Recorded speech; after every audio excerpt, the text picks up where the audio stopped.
ನಮಸ್ಕಾರ ವೀಕ್ಷಕರೇ, ನಾನು ನಿಮ್ಮ ಮಂಜುನಾಥ್ ಅಡ್ವೊಕೇಟ್ ಮಾತಾಡ್ತಾ ಇರೋದು.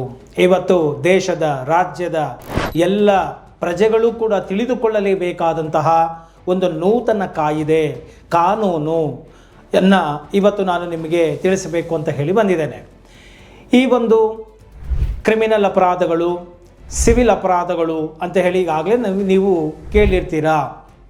ಸಣ್ಣ ಪುಟ್ಟ ತಪ್ಪುಗಳನ್ನು ಮನುಷ್ಯ ಮಾಡೇ ತೀರ್ತಾನೆ. ಯಾಕಂದರೆ ಅದಕ್ಕಾಗಿ ಅವನು ಮನುಷ್ಯ ಆಗಿದ್ದಾನೆ. ತಪ್ಪು ಮಾಡದೇ ಇರೋರು ಯಾರಿದ್ದಾರೆ? ಯಾರು ಪರಿಪೂರ್ಣರಲ್ಲ. ಸಣ್ಣ ಪುಟ್ಟ ತಪ್ಪುಗಳು ಎಲ್ಲರಿಂದನೂ ಘಟಿಸುತ್ತೆ.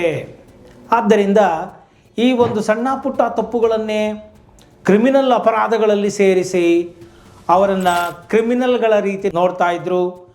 ಹಾಗೂ ಅವರಿಗೆ ಜೈಲು ಶಿಕ್ಷೆ, ಕ್ರಿಮಿನಲ್ ಕೇಸ್ಗಳು, ಈ ರೀತಿ ಕ್ರಿಮಿನಲ್ ಪ್ರೊಸೀಡಿಂಗ್ಸ್ಗಳ ಭಯ ಇದೆಲ್ಲವೂ ಕಾಡ್ತಾ ಇತ್ತು.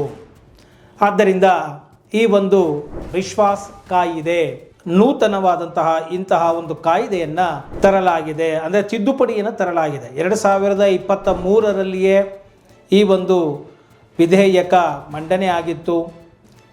ಆಗ ಸಣ್ಣ ಪುಟ್ಟ ತಪ್ಪುಗಳನ್ನು ಕ್ರಿಮಿನಲ್ ಅಪರಾಧದ ಪಟ್ಟಿಯಿಂದ ತೆಗೆಯಲಾಗಿತ್ತು. ಈಗ ಮತ್ತೊಮ್ಮೆ 2026ರಲ್ಲಿ ತಿದ್ದುಪಡಿಯನ್ನು ಈ ವಿಧೇಯಕಕ್ಕೆ ತಂದು ಸರಿಸುಮಾರು 79 ಕೇಂದ್ರ ಕಾಯಿದೆಗಳಲ್ಲಿನ ಸರಿಸುಮಾರು 1000ಕ್ಕೂ ಅಧಿಕ ಒಂದು ಸಣ್ಣ ಪುಟ್ಟ ತಪ್ಪುಗಳನ್ನು ಡಿಕ್ರಿಮಿನಲೈಸ್, ಅಂದರೆ ಅಪರಾಧದ ಆವೃತ್ತಿಯಲ್ಲಿ ಬರದಂತೆ ಅದನ್ನು ಕೇವಲ ದಂಡ ಕಟ್ಟಿ ಬಗೆಹರಿಸಿಕೊಳ್ಳಬಹುದಾದಂತಹ ಒಂದು ಜನಸ್ನೇಹಿ ವಾತಾವರಣವನ್ನು ನೀಡಬೇಕು.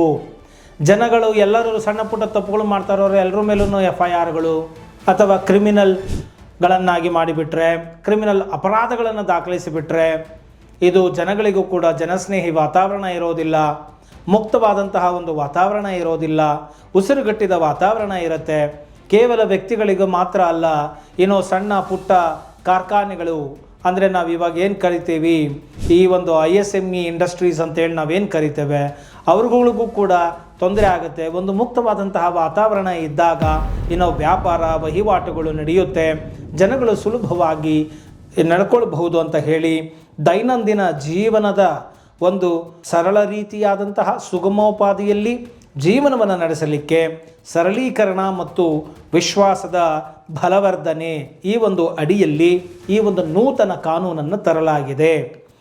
ಈ ಒಂದು ಕಾನೂನಿನ ಪ್ರಕಾರ ಸಾಕಷ್ಟು ಸಣ್ಣ ಪುಟ್ಟ ತಪ್ಪುಗಳನ್ನು ಅಪರಾಧಿಕ ಪಟ್ಟಿಯಿಂದ ತೆಗೆದುಹಾಕಲಾಗಿದೆ. ಈಗ ಸದ್ಯಕ್ಕೆ ನಾನು ಕೇವಲ ಒಂದು ಸಮರೈಸ್ ಮಾಡಿ ಈ ಥರ ಒಂದು ವಿಶ್ವಾಸ ಕಾಯಿದೆ, ಜನರ ವಿಶ್ವಾಸ ಕಾಯಿದೆ, ವಿಶ್ವಾಸ ಕಾಯಿದೆ ಅಂತ ಹೇಳಿ ಬಂದಿದೆ.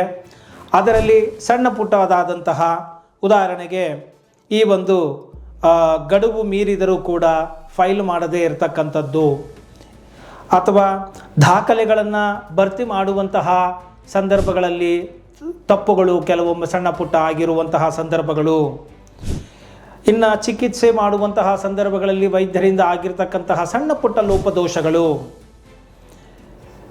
ಮತ್ತು ರೈಲಿನ ಪ್ರಯಾಣವನ್ನು ಮಾಡುವಾಗ ಅಥವಾ ಸಾರ್ವಜನಿಕ ವಾಹನಗಳಲ್ಲಿ ಪ್ರಯಾಣಿಸುವಾಗ ರಿಸರ್ವ್ ಮಾಡಿರ್ತಕ್ಕಂತಹ ಒಂದು ಕಾಯ್ದಿರಿಸಿದಂತಹ ಒಂದು ಸಂದರ್ಭಗಳಲ್ಲಿ ಸೀಟ್ಗಳಲ್ಲಿ ಹೋಗಿ ಕೂತ್ಕೊಂಡು ಬಿಡ್ತಕ್ಕಂಥದ್ದು ಅನಧಿಕೃತವಾಗಿ, ಮತ್ತು ಸಾರ್ವಜನಿಕ ಸಾರಿಗೆ ವಾಹನಗಳಲ್ಲಿ ಟಿಕೆಟ್ಗಳನ್ನು ತೆಗೆದುಕೊಳ್ಳದೆ ಪ್ರಯಾಣ ಮಾಡ್ತಾ ಇರ್ತಕ್ಕಂಥದ್ದು, ಸಾರ್ವಜನಿಕವಾಗಿ ಇರುವಂತಹ ನೀರನ್ನು ಯಾವುದೇ ರೀತಿಯಾದಂಥ ಅನುಮತಿ ಇಲ್ಲದೆ ಅಕ್ರಮವಾಗಿ ಬಳಸ್ತಾ ಇರ್ತಕ್ಕಂಥದ್ದು,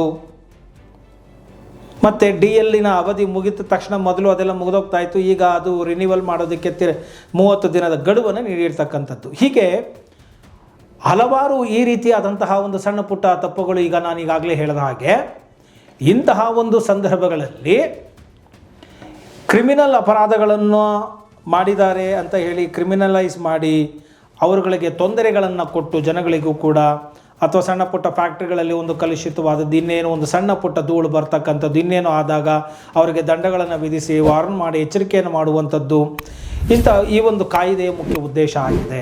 ಅಂದರೆ ಮುಕ್ತ ವಾತಾವರಣವನ್ನು, ಜನಸ್ನೇಹಿ ವಾತಾವರಣವನ್ನು ಕೊಡುವುದು ಇದರ ಉದ್ದೇಶ ಆಗಿದೆ. ಆದ್ದರಿಂದ ಇಂತಹ ಸಣ್ಣ ಪುಟ್ಟ ತಪ್ಪುಗಳಿಗೆ ಈಗ ಕ್ರಿಮಿನಲ್ ಕೇಸ್ ಹಾಕಿಬಿಡ್ತೀನಿ, ಕ್ರಿಮಿನಲ್ ಮಾಡಿ ನಿನ್ನನ್ನು ಜೈಲಿಗೆ ಕಟ್ಟಿಬಿಡ್ತೀನಿ, ಈಗೆಲ್ಲ ಪೊಲೀಸ್ನವರು ಕೆಲವೊಮ್ಮೆ ಹೇಳ್ತಾರೆ, ನಮ್ಮನ್ನು ಎದುರು ಹಾಕ್ಕೊಂಡ್ರೆ ನಮ್ಮ ಹತ್ರ ಮಾತಾಡಿದ್ರೆ ಕ್ರಿಮಿನಲ್ ಕೇಸ್ ಹಾಕಿ ನೀವು ಒಳಗೆ ಕಳಿಸ್ಬಿಡ್ತೀನಿ ಅಂತ. ಸಣ್ಣ ಪುಟ್ಟ ತಪ್ಪುಗಳಿಗೂ ಕೂಡ ಜನಗಳನ್ನು ಎದುರಿಸಿ ಬಿಡ್ತಾರೆ. ಜನಗಳಿಗೆ ಕಾನೂನಿನ ಜ್ಞಾನ ಇದ್ದಾಗ ಅವರಿಗೆ ಈ ಹೆದರಿಕೆ ಅನ್ನೋದು ಹೋಗುತ್ತೆ. ಆದ್ದರಿಂದ ಕಾನೂನಿನ ಜ್ಞಾನ ಬಹಳ ಮುಖ್ಯವಾದದ್ದು ಅನ್ನೋದನ್ನು ನಾನು ಇಲ್ಲಿ ಹೇಳಲಿಕ್ಕೆ ಬಯಸ್ತೇನೆ. ಇನ್ನು ಈ ಒಂದು ಕಾಯಿದೆಯ ಮುಖ್ಯ ಉದ್ದೇಶ ಏನು, ಯಾಕೆ ಬಂತು, ಮತ್ತು ಇದು ಆಲ್ರೆಡಿ ಮೊದಲಿತ್ತು, ಈಗ 26ರಲ್ಲಿ ಮತ್ತೆ ತಿದ್ದುಪಡಿ ಆಗಿದೆ ಅಂತ ಹೇಳಿ ನಾನು ನಿಮಗೆ ಹೇಳಿದ್ದೇನೆ. ಮತ್ತು ಸಣ್ಣ ಪುಟ್ಟ ಉದಾಹರಣೆಗಳನ್ನು ಕೂಡ ನಾನು ನಿಮಗೆ ಇಲ್ಲಿ ಕೊಟ್ಟಿದ್ದೇನೆ. ಇನ್ನು ಈ ಒಂದು ಉದ್ದೇಶ ಏನಪ್ಪ ಅಂತ ಹೇಳಿದರೆ, ಈ ಶಿಕ್ಷೆ ಕೊಡುವುದಕ್ಕೂ ಮುನ್ನ ಅವರಿಗೆ ಒಂದು ಎಚ್ಚರಿಕೆಯನ್ನು ಕೊಡಬೇಕು. ತಪ್ಪೆಲ್ಲರೂ ಮಾಡ್ತಾರೆ ನೋಡು, ಇದನ್ನು ಮಾಡಕೂಡ್ದು, ಇನ್ನು ಮೇಲಿಂದ ಮಾಡಿದರೆ ಏನು ದಂಡ ಕಟ್ಟಬೇಕಾಗತ್ತೆ, ಶಿಕ್ಷೆಯನ್ನು ಅನುಭವಿಸ್ಬೇಕಾಗತ್ತೆ ಅಂತ ಹೇಳಿ ಒಂದು ಎಚ್ಚರಿಕೆಯನ್ನು ಕೊಡುವಂತಹ ಒಂದು ಕೆಲಸ ಕೂಡ ಇದರಿಂದ ಆಗಬೇಕು ಅಂತ ಹೇಳಿ, ಮತ್ತು ಅಪರಾಧದ ತೀವ್ರತೆಗೆ ತಕ್ಕ ಹಾಗೆ ದಂಡ ಇರಬೇಕು ಅಂತ ಹೇಳಿ. ಏನೋ ಒಂದು ಬನ್ ಕದ್ದುಬಿಟ್ಟ ಅಂತ ಹೇಳ್ಬಿಟ್ಟು ಅವನು ತಗೊಂಡೋಗ್ಬಿಟ್ಟು ಕ್ರಿಮಿನಲ್ ಕೇಸ್ ಹಾಕೋಕ್ಕಾಗಲ್ಲ. ಹೊಟ್ಟೆ ಹಸುವು, ಬನ್ ಕದ್ದಿರ್ತಾರೆ, ಇನ್ನೇನೋ ಊಟ ಕದ್ದಿರ್ತಾರೆ. ಅಂದರೆ ಉದಾಹರಣೆ ನಾನು ಕೊಡ್ತಾ ಇರೋದು. ಅಂದರೆ ಅದು ತಪ್ಪಲ್ವ, ಕದಿಯೋ ತಪ್ಪಲ್ವ, ತಪ್ಪು. ಆದರೆ ಆ ಉದ್ದೇಶ ಏನು, ಹೊಟ್ಟೆ ಹಸುವನ್ನು ನೀಗಿಸ್ಕೊಳ್ಳೋದು ಸಣ್ಣ ತಪ್ಪು.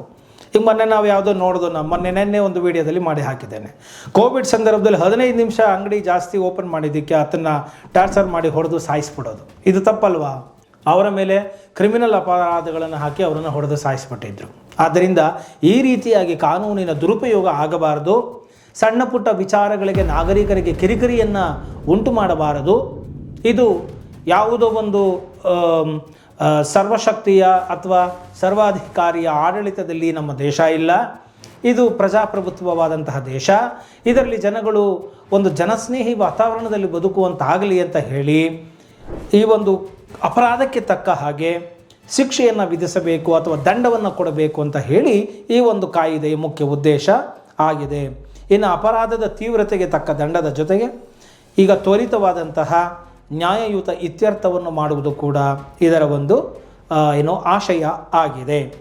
ಇನ್ನು ದಂಡನಾರ್ಹ ಕ್ರಮಗಳಿಗೆ ತಿದ್ದುಪಡಿ, ಇದೆಲ್ಲ ತುಂಬ ಟೆಕ್ನಿಕಲ್ ಆಗುತ್ತೆ, ಆದರೆ ಹೇಳಿಬಿಡ್ತೇನೆ. ಈಗ 1989 ದಿಲ್ಲಿ ಮುನ್ಸಿಪಲ್ ಕೌನ್ಸಿಲ್ಲು ಕಾಯಿದೆ, ಅಥವಾ 94ರಲ್ಲಿ ಕೋರ್ಟ್ ಫೀ ಆ್ಯಕ್ಟ್ 1870 ರೈಲ್ವೆ ಕಾಯಿದೆ, ಮತ್ತು 1983ರಲ್ಲಿ ಕ್ಲಿನಿಕಲ್ ಎಸ್ಟಾಬ್ಲಿಷ್ಮೆಂಟ್ ಕಾಯಿದೆ, 2010ರ ಕೋಲ್ಕತ್ತಾ ಮೆಟ್ರೋ ರೈಲ್ವೆ ಕಾಯಿದೆ, 1985ರ NMDC ಕಾಯಿದೆ, ದಿಲ್ಲಿ ಪೊಲೀಸ್ ಕಾಯಿದೆ, ಕಾಪಿರೈಟ್ ಕಾಯಿದೆ, ಹೀಗೆ ಸೇರಿ ಹಲವು ಕೇಂದ್ರದ ಕಾಯ್ದೆಗಳನ್ನು ತಿದ್ದುಪಡಿ ಮಾಡಿ ಅವುಗಳಲ್ಲಿದ್ದ ದಂಡನಾರ್ಹ ಕ್ರಮಗಳನ್ನು ನಿರಸನಗೊಳಿಸಲಾಗಿದೆ ಎಂಬುದನ್ನು ನಾವು ಇಲ್ಲಿ ತಿಳಿದುಕೊಳ್ಳಬೇಕಾಗುತ್ತೆ. ಅಂದರೆ ಸಾಕಷ್ಟು ಇದೆ, ಎಲ್ಲವನ್ನು ಸಾವಿರಾರು ಇವಾಗ ಏನು ಮಾಡಿದ್ದಾರೆ ಎಲ್ಲವನ್ನು ಹೇಳಲಿಕ್ಕಾಗೋದಿಲ್ಲ, ಒಂದು ಸೂಕ್ಷ್ಮವಾಗಿ ಹೇಳಿದ್ದೇನೆ. ಜನಸಾಮಾನ್ಯರಿಗೆ ಅರ್ಥವಾಗುವಂತಹ ಕೆಲವು ವಿಷಯಗಳನ್ನು ನಾನು ನಿಮ್ಗೆ ತಿಳಿಸಿಕೊಟ್ಟಿದ್ದೇನೆ.